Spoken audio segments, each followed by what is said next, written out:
Kannappa cinema చూసి థియేటర్ల నుంచి బయటకు వచ్చిన జనాలు ముందుగా క్లైమాక్స్ గురించి మాట్లాడుతున్నారు. రిషబ్ శెట్టి కాంతారా క్లైమాక్స్ ఎంత ఇంటెన్సిటీతో చూపు తిప్పుకొనివ్వకుండా ఉందో కన్నప్ప క్లైమాక్స్ కూడా అలాగే ఉందని అంటున్నారు.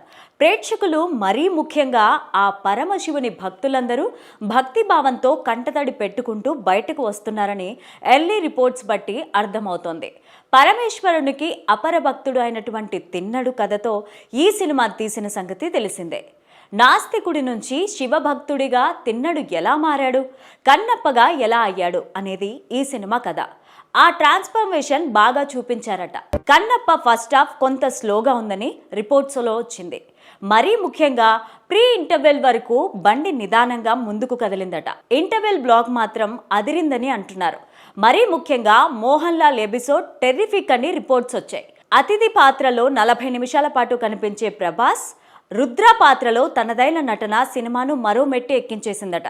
క్లైమాక్స్ సినిమాను నెక్స్ట్ లెవెల్కు తీసుకెళ్లిందని టాక్ వినిపిస్తోంది. కన్నప్ప పాత్రలో నటించడం కోసమే పుట్టినట్టుగా విష్ణు మంచు అద్భుతమైన నటన కనబర్చాడని బాలీవుడ్ జనాలు అంటున్నారు.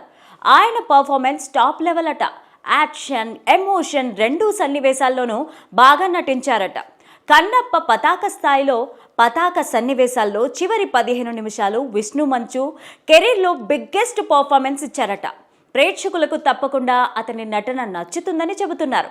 పరమేశ్వరుని పాత్రలో అక్షయ్ కుమార్, పార్వతీదేవిగా కాజల్ అగర్వాల్ జంట నటన అద్భుతమని బాలీవుడ్లో రిపోర్ట్ అందుతోంది. మోహన్ లాల్ పర్ఫార్మెన్స్ చాలా బాగుందట. మిగతా ఆర్టిస్టులు తమ పాత్రలకు తగ్గట్టు నటించారట. ఓవరాల్గా కన్నప్ప మంచి సినిమా అని ఫస్ట్ రివ్యూ వచ్చింది. ఫస్ట్ హాఫ్ నిదానంగా కదలడం, నిర్మాణ విలువలు కాస్త తక్కువగా ఉండడం మైనస్ పాయింట్స్ అయితే, విష్ణు మంచు ఎక్స్ట్రాడినరీ పర్ఫార్మెన్స్ ఇచ్చిన లాస్ట్ 40 మినిట్స్ ఆ క్లైమాక్స్ సినిమాను నిలబెడతాయని టాక్ వినిపిస్తోంది. అక్షయ్ కుమార్, ప్రభాస్ క్యారెక్టర్లు ఈ సినిమాకు స్పెషల్ అట్రాక్షన్ అని చెప్పుకోవచ్చు. టికెట్ రేటుకు సరిపడా వినోదాన్ని అందిస్తుందట ఈ సినిమా. తెలుగు ఆడియన్స్ నుంచి సినిమాకు ఎటువంటి స్పందన వస్తుందో వెయిట్ చేసి చూడాలి.